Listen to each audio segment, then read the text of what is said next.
आज हम उत्तर प्रदेश के इतिहास की गहराई में उतर रहे हैं। हमारे पास कुछ बड़े दिलचस्प नोट्स हैं जो इस विशाल विषय को याद रखने के लिए मजेदार ट्रिक्स और तरीकों से भरे पड़े हैं। जी। लेकिन हमारा मकसद सिर्फ रटना नहीं है, बल्कि इन ट्रिक्स को एक चाबी की तरह इस्तेमाल करके अवध के नवाबों से लेकर आज की राजनीति तक यूपी के इतिहास की पूरी कहानी को समझना है। बिल्कुल, हम देखेंगे कि ये नोट्स हमें कैसे बताते हैं कि उत्तर प्रदेश हमेशा से भारतीय राजनीति और संस्कृति का दिल क्यों रहा है। हाँ, हम नवाबों के दौर से शुरू करेंगे, 1857 के गदर की आग को महसूस करेंगे, आज़ादी की लड़ाई के अलग अलग रास्तों को समझेंगे और देखेंगे कि वो विरासत आज भी कैसे जिंदा है। तो चलिए इसकी परतें खोलते हैं। नोट्स की शुरुआत होती है अवध के नवाबों से। अच्छा। इनका सही क्रम याद रखना हमेशा से एक सिरदर्द रहा है, पर यहाँ एक मजेदार लाइन दी गई है। शहादत ने सफर में सूझा कि आसिफ ही वजीर है। शहादत ने सफर में सूझा, ये तो दिलचस्प है। तो ये हमें नवाबों की पूरी पीढ़ी से मिलाता है। हाँ बिल्कुल, देखिए, शहादत से शहादत खान जो अवध के संस्थापक थे, ठीक है। उनके बाद सफर से सफदरजंग, फिर सूझा से शुजाउद्दौला जो 1764 की बक्सर की लड़ाई के वक्त है, आसिफ से आसिफुद्दौला और आखिर में वजीर से अंतिम नवाब वाजिद अली शाह। और आसिफुद्दौला का नाम आते ही लखनऊ की तस्वीर सामने आ जाती है।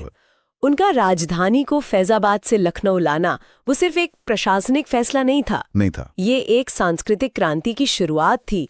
उन्होंने लखनऊ को कला, संगीत और तहजीब का ऐसा केंद्र बना दिया कि उसे शिराज-ए-हिंद यानी भारत का शिराज कहा जाने लगा। सही कहा, और इसी से बात इमारतों तक पहुंचती है। नोट्स में कुछ मशहूर इमारतों और उन्हें बनवाने वालों को याद रखने की भी ट्रिक्स है। जैसे जौनपुर की अटाला मस्जिद, इसे बनवाया था इब्राहिम शाह शिर्की ने। और ट्रिक है अटाला यानी ताला, इब्राहिम ने मस्जिद का ताला तोड़ दिया। ये तो याद रह जाएगा। लेकिन इन इमारतों की कहानियां इन ट्रिक से कई ज्यादा गहरी हैं। जैसे कि लखनऊ का बड़ा इमाम बाड़ा। हाँ। नोट्स में ट्रिक है, जिसका दिल साफ होगा वही बड़ा इमाम बाड़ा बनवाएगा। इसे आसिफुद्दौला ने बनवाया था। बिल्कुल। और दिलचस्प बात यह है कि ये इमाम बाड़ा सिर्फ एक इमारत नहीं, बल्कि उस दौर के सोशल इंजीनियरिंग का एक बेहतरीन नमूना है। सोशल इंजीनियरिंग कैसे? इसे 1784 के भयानक अकाल के दौरान बनवाया गया था। आसिफुद्दौला ने काम के बदले अनाज की एक अनोखी योजना बनाई। अच्छा। कहा जाता है कि दिन में आम लोग और कारीगर इसे बनाते थे और रात में शहर के इज्जतदार अमीर लोग, जिन्हें दिन में मजदूरी करते शर्म आती थी, वही बनी हुई दीवारों को गिरा देते थे, ताकि उन्हें भी काम मिल सके। हाँ, ताकि रोजगार लंबे समय तक चलता रहे। वाह, ये तो मैंने कभी नहीं सुना था। ये तो सिर्फ एक इमारत नहीं, बल्कि उस दौर की सोच को दिखाता है। सही बात है। नोट्स में एक और ट्रिक है आगरा को लेकर। स्थापना 1504 में सिकंदर लोधी ने की। ट्रिक, आग लगी थी तो सिकंदर ने बुझाई। ये ट्रिक मजेदार है और ये भी सोचने वाली बात है कि सिकंदर लोधी ने दिल्ली सल्तनत की राजधानी के तौर पर आगरा को क्यों चुना। नोट्स बताते हैं कि ये एक रणनीतिक फैसला था। आगरा से ग्वालियर, राजपुताना और मालवा के व्यापार मार्गों पर नजर रखना आसान था। इस एक फैसले ने इस शहर की किस्मत हमेशा के लिए बदल दी। और आगरा में ही नूरजहां का बनवाया एतमादुद्दौला का मकबरा है। जी। ट्रिक है, जहांगीर को नूरजहां पर बहुत एतबार था। और ये मकबरा एक तरह से ताजमहल का प्रोटोटाइप था। अच्छा। हाँ, ये भारत की पहली इमारतों में से था जो पूरी तरह सफेद संगमरमर से बनी थी और जिसमें पियत्रा ड्यूरा यानी पत्थर में नक्काशी का काम इतने बड़े पैमाने पर हुआ था। तो आप देख सकते हैं, हर इमारत के पीछे एक कहानी, एक नई तकनीक और एक पूरी विरासत है। और शायद यही वजह है कि जब अंग्रेजों ने अवध को अपने राज में मिलाया तो लोगों में इतना गुस्सा भर गया। नवाबों ने जो तहजीब और संस्कृति बनाई थी वो सब दांव पर लग गया था। और शायद इसी गुस्से ने 1857 की क्रांति की आग को और भड़काया। बिल्कुल। जिसकी पहली चिंगारी 10 मई को मेरठ से उठी। आपने बिल्कुल सही जोड़ा। अवध का विलय 1857 के विद्रोह के सबसे बड़े राजनीतिक कारणों में से एक था। उत्तर प्रदेश इस विद्रोह का सिर्फ एक हिस्सा नहीं था, ये उसका दिल था। सही। यहाँ जो हुआ उसने पूरे आंदोलन की दिशा तय की। नोट्स में यूपी के अलग अलग शहरों के लीडर्स को याद रखने के लिए कुछ बेहतरीन ट्रिक्स हैं। जैसे लखनऊ में जी बेगम हजरत महल। जी। ट्रिक है, नवाबों की बेगम महलों में रहती थी। ये ट्रिक अच्छी है, लेकिन ये जानना भी जरूरी है कि बेगम हजरत महल सिर्फ महल में रहने वाली बेगम नहीं थी। अच्छा। उन्होंने लखनऊ में अंग्रेजों के खिलाफ एक पैरेलल सरकार चलाई, अपने बेटे बिरजिस कादर को नवाब घोषित किया और हाथी पर बैठकर लड़ाई के मैदान में अपनी सेना का नेतृत्व किया। उनके प्रशासनिक और सैन्य क्षमता को अक्सर नजरअंदाज कर दिया जाता है। ये तो बहुत जरूरी बात है। आगे कानपुर से थे नाना साहब और तात्या टोपे। ट्रिक है, अंग्रेजों के कान पकड़कर नाना जी ने भगाया। ठीक है। झांसी का तो हम सब जानते हैं, रानी लक्ष्मीबाई। नोट्स में यह भी लिखा है कि ब्रिटिश जनरल ह्यूरोज ने उनकी वीरता देखकर कहा था कि वो विद्रोहियों में एकमात्र मर्द थी। और सोचिए ये गठबंधन कितना अनोखा था। एक तरफ झांसी की रानी, दूसरी तरफ कानपुर में मराठा पेशवा के वंशज नाना साहब। हाँ। और फैजाबाद में एक मौलवी अहमदुल्ला, जिन्हें डंका शाह भी कहते थे क्योंकि वो डंका बजाकर लोगों को जिहाद के लिए बुलाते थे। हाँ, फैजाबाद की जो ट्रिक मुझे बहुत पसंद आई, फौजी हमेशा अहम रोल निभाते हैं। और बरेली से खान बहादुर खां तो इलाहाबाद से लियाकत अली। ट्रिक है, इलाही ताकत लियाकत में है। तो ये कोई एक राजा की लड़ाई नहीं थी, ये एक सामूहिक बेचैनी का नतीजा था जिसमें रानी, नवाब, जमींदार, मौलवी, किसान, सिपाही सब शामिल थे। ये एक विकेंद्रीकृत लेकिन बहुत शक्तिशाली आंदोलन था। 1857 के विद्रोह को कुचलने के बाद लड़ाई का तरीका बदल गया। हाँ, अब बात संगठित राजनीतिक आंदोलनों पर आ गई। हम आधुनिक इतिहास के उस दौर में पहुंचते हैं जहां तारीखें और घटनाएं बहुत मायने रखती हैं। सबसे पहले चौरी चौरा कांड, 5 फरवरी 1922, गोरखपुर। एक ऐसी घटना जिसने आजादी की लड़ाई का रुख ही मोड़ दिया। हाँ, जब गुस्साई भीड़ ने एक पुलिस थाने में आग लगा दी और 22 पुलिस वाले मारे गए। जी।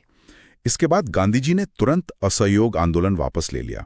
नोट्स में इसकी ट्रिक है, गोरखपुर यानी गोरे पुलिस वालों को चोरी छिपे चौरी चौरा जला दिया गया। ये गांधी जी के लिए एक बहुत बड़ा नैतिक संकट था।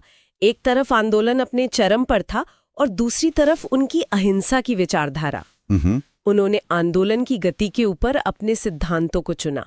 इस फैसले की बहुत आलोचना भी हुई, लेकिन ये दिखाता है कि उनके लिए साधन और साध्य दोनों की पवित्रता कितनी जरूरी थी।